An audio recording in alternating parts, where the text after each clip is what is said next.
Hi, everybody. Happy Sunday. Welcome into Lexus Sports Extra. I'm Josh Moser.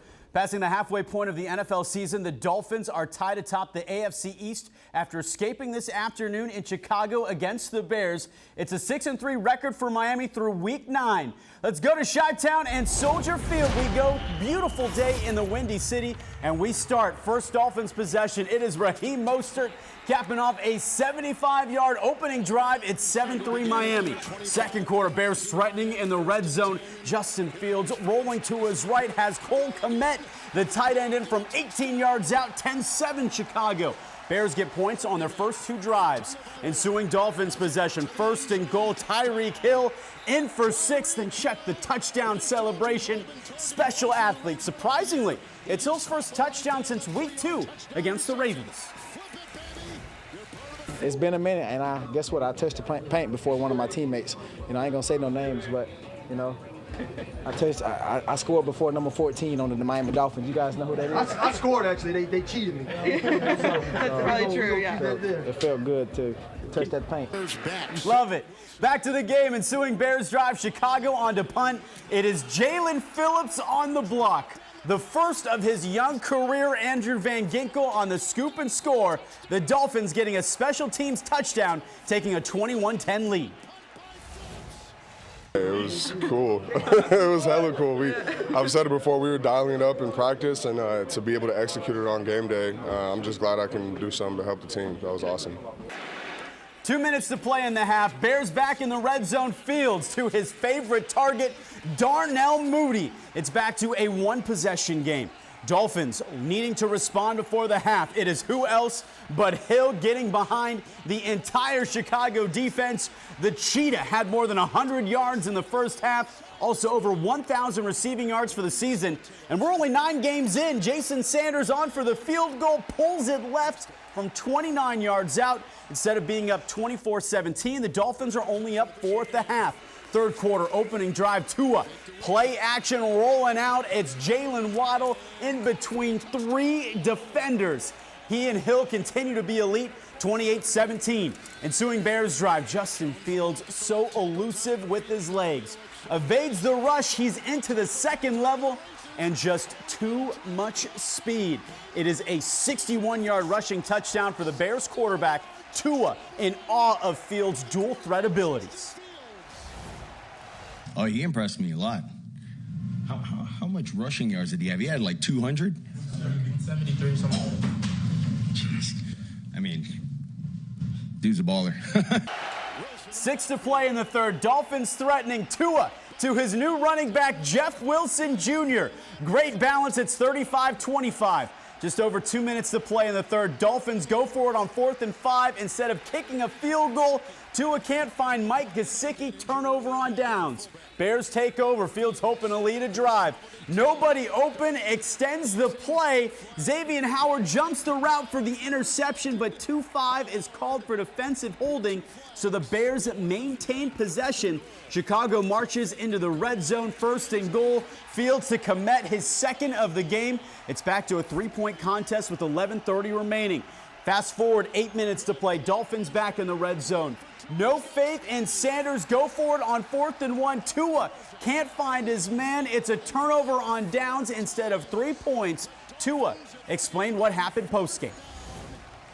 I seen him, and I was getting ready to throw it to him, and I think he took a look up, and so it kind of threw off the way I was going to throw it to him because I didn't know if he was going to turn up or not. First and 10 for Chicago with 4:30 to play. It is Melvin Ingram coming up big. Remember, he was the AFC Defensive Player of the Month in September. Key sack to force a punt. Under 3 to play. 3rd and long for the Dolphins. Tua has Jalen Waddle, but too much air under it. Huge defensive play. Bears get the ball back after a punt. 1:30 to go. Fields going deep, looking for his new man, Chase Claypool, Keon Crossan, and Javon Holland there. A lot of contact, but no flag is thrown. Huge break for the Dolphins. That sets up 4th and 10, and Chicago needs the first down. Equiminius St. Brown is open, but watch him. He lets the ball go right through his hands. Dolphins escape with the 35-32 win, improving to 6-3. He can always get better. He can always be better. And so we're looking forward to we'll enjoy this win tonight, and then we'll move on. What I'm happy about is the resolve. Of course, you want to dominate your opponent. They get paid to. Those guys were going at it. I didn't know, Justin Fields, was that fast. Like, dude is like literally, 4'3", and he's like 6'4", So just being able, to watch him, and then also, watch QB1 on our side, especially, So it was a great game today. Extra points. For more on this game in the NFL, we welcome in Drew Rosenhaus. Drew, 6-3 the Dolphins are right now, but how sustainable is it that the offense has to play this good because the defense is that bad? It's not sustainable. The team has to play much better defensively if they're going to reach their goals this season. This was not the type of performance that anyone on the defense feels particularly good about. They have to play much better. Offensively, they didn't have an answer for Justin Fields. Didn't seem like they had the right scheme for him. Should have had a spy on a quarterback that rushes for nearly 200 yards, sets an NFL record. They're going to have to learn from this. With the way that they're playing right now, how deep of a playoff run do you believe the Dolphins will make? Well, I think this defense has got a lot of talent, and especially in the front seven. I know the secondary is banged up without Byron Jones and Brandon Jones, but that front seven is loaded, and they added Bradley Chubb, and they've got talent there. So I do think they can go far because this conference is wide open. The Jets beat the Bills today. No one's unbeatable. You mentioned the division. It's wide open. 6 wins for New York, the Bills, and the Dolphins. Who takes the AFC East? Well, it might be the best division in the NFL right now. Hands down. And right now I think it is. The Dolphins have a win on the Bills. So, they've proven they can beat them, and I think the Bills are still the class of the division. But Miami is really hot right now. They're undefeated with Tua. When Tua starts and finishes, they're 6-0, and Tyreek's on a record-breaking pace. The offensive line was magnificent in pass protection today. And they've got a new running back that looked pretty good in Jeff Wilson. I think this offense is a dynamo. And they haven't even tapped into guys like Gesicki and Cedric Wilson. There's a lot of potential here. Building for that late season run, but you mentioned Jeff Wilson, also Bradley Chubb coming over at the trade deadline. A lot of talk about potentially moving that back to create more trades. I know the owners are going to vote on this later this year. How likely is it that they move this one back? I think it's very likely because at midseason, almost everybody's still in the mix. I'd say 10 games in, 11, 12 games in, teams are going to know if they're out, they may want to trade a player and get draft picks. I do think it makes sense to move it back at least 2 more weeks. All right. Keeps it very interesting. The great insight, as always, from Drew Rosenhaus. Thank you so much. Thanks, Josh. This Friday, Tyreek Hill will hold his 2nd annual Tyreek Hill Family Foundation Gala at the Hilton in downtown Miami. The event raising money to support youth mental health. Our Donovan Campbell speaking to the Cheetah to learn more about the event and how the first half of the season has gone for the man that leads the NFL in receiving yards. Well, Miami is somehow trying to move on from this loss to Florida State. The Canes shellacked 45-3 at home in what is the worst loss of the Mario Cristobal head coaching era. Saturday night, an embarrassment for the program. This is the game to get up for every year. Instead, it is all FSU. Xavier Restrepo saying the locker room will try and erase this game quickly from its memory. It's all about the 24-hour rule, obviously this one's going to hit hard, and you never like to lose. But as soon as that 24 hours hits, we got to just move on to Georgia Tech, try to be 1-0. For more on this game and the status of the Canes football program, we bring in our insider, Manny Navarro. Manny, simple question. Is this rock bottom? Man, I sure hope it is, because I don't want to see what anything worse than this is right now. Really, it's about as bad as it gets. First 4-game losing streak at home since 1973 in the same season. You're talking about the team that had the 58-game winning streak, right? The NCAA record. Now they can't win at home. It's crazy. We go back to the preseason, Manny. This was a top 25 team. So much hype with Mario Cristobal coming in. How did it get this bad? I think part of this is player buy-in, right? Like, how committed are you really to studying, to doing everything that your coaches ask you to do? And then also, how much of it is just players not fitting in to what the coaches want, right? I think you look at this offense and all the struggles that they're having. I think 15 points a game against Power 5 schools.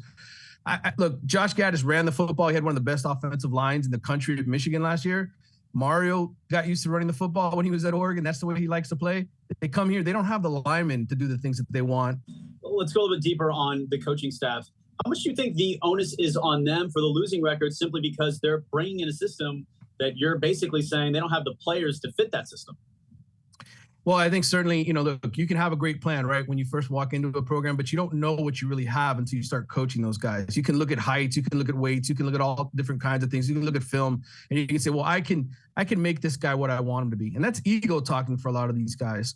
And unfortunately, you don't really know till you're in the trenches with them, until you're actually playing games, what you really have. And I think for Mario and the rest of his staff, it's been sort of a wake-up call, like, okay, we really don't have guys that can do what we want. How do we fix this? And that's been the mess.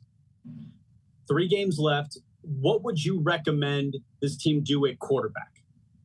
Right now, I would go with Jakari Brown. I think he's your best option to win games. The fact that he can make plays with his legs, the fact that he's got a nice arm. I mean, you saw a couple of the throws he made downfield. One of them was intercepted. Another one was overthrown. But I like his arm strength. I like that he can stretch the field. And more importantly, I like the fact that defenses actually have to prepare for him in the running game. The big question I think all Canes fans want to know, does this team make a bowl game? I'm going to say no right now. I think they're going to have a really hard time just scoring points. I mean, it's been 9 quarters now in a row where they haven't scored a touchdown. Georgia Tech, I know, isn't Clemson or some elite program, but it's still not an easy game on the road in Atlanta. And if this is Jakari Brown's first start, which potentially it could be, that's asking a lot of him to go on the road and win. I'm not saying he can't do it. I just think getting 2 out of 3 wins down the stretch to get to 6 wins is probably tough. You've got Clemson and Pittsburgh. Manny, we thank you so much, as always, for the time. Hopefully the Canes can figure it out here late in the season. We appreciate you coming on. Thanks, Josh. We will see what happens this weekend when the Canes travel to Georgia Tech. You have to get 6 wins to be bowl eligible. When Lexus Sports Extra returns, we take you around the league for the best of the NFL.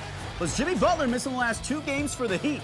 Head coach Eric Spoelstra explaining why the games without their star is good for the rest of the team. We're back in 120 seconds.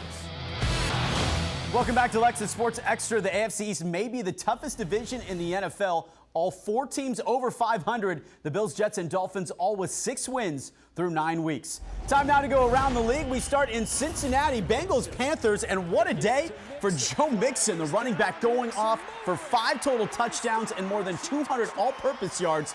Huge fantasy day since he doubles up Carolina 42-21. Bucs, Rams in Tampa Bay, second quarter. Matthew Stafford steps up and has Cooper Kupp wide open. It is a 69-yard touchdown. Los Angeles takes a 7-3 lead. But you know Tom Brady is going to Tom Brady. 13 seconds left. Brady to Cade Otton for the game-winning score. Tampa on top 16-13, knocking off the reigning Super Bowl champs.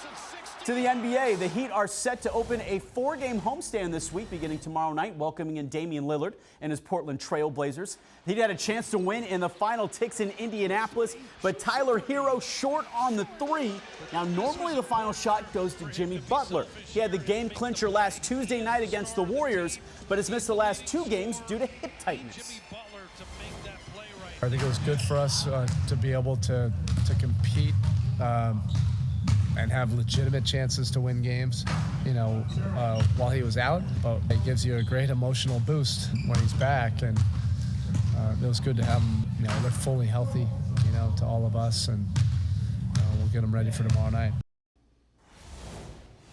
On the ice, Panthers star Matthew Tkachuk is furious with the league. The NHL Department of Player Safety suspending him 2 games for hitting Kings goalie Jonathan Quick in the face with his stick. Tkachuk forfeiting 2 games of pay for this, totaling just over $100,000. Here's what happened. Puck is on net. Tkachuk swipes at it, misses, and catches Quick in the face. Let's show you the angle from above. This is goalie interference, the hit to the head, costing Tkachuk 2 games. The Cats wrapping up their 4-game West Coast road trip tonight in Anaheim against the Ducks. Picking up first period Panthers power play, Carter Verhaeghe on the redirect from Brandon Montour. It's 1-0 after 1. Second period, Ducks turn it over in their own zone. Montour stops, sets, and buries it. It's 2-0 Cats. However, back come the Ducks. It's 2 goals in 27 seconds. Ryan Strome netting both. That would tie the game at 2. Third period now, same score. Sam Reinhart had 33 goals last season. Gets his first this year tonight. Huge play. It's 3-2 Florida. Later in the third, Sam Bennett hadn't scored a goal in 3 weeks. Eetu Luosterainen finding him with a pretty pass. That makes it 4-2. This is the Panthers offense we're used to seeing. Panthers go on to win 5-3. They finish the 4-game road trip 2-2 at 500. Travel date tomorrow for the Cats, then it's the Carolina Hurricanes Wednesday at FLA Live. When we return, Dolphins head coach Mike McDaniel explains his decision to go for it on 4th and short instead of opting for the field goal in today's fourth quarter win over the Bears. Big finish. Welcome to the Vikings plane ride back to Minneapolis from Washington. Yes, that is an iced out, shirtless Kirk Cousins on the plane after beating his former team. You like that? The Vikings are now 7-1. Zadarius Smith's face next to him is my favorite part. He's a special guy. Vikings atop the NFC North. Aaron Rodgers and the Packers nowhere to be seen. Should be an exciting second half of the NFL season. And we made it to Monday, everybody. That means, unfortunately, we have to say goodnight. On behalf of Drew Donovan and Manny, I'm Josh Moser. Thank you so much for watching Lexus Sports Extra. Be sure to go out and vote this week. Have a great rest of your evening. Good night, everybody.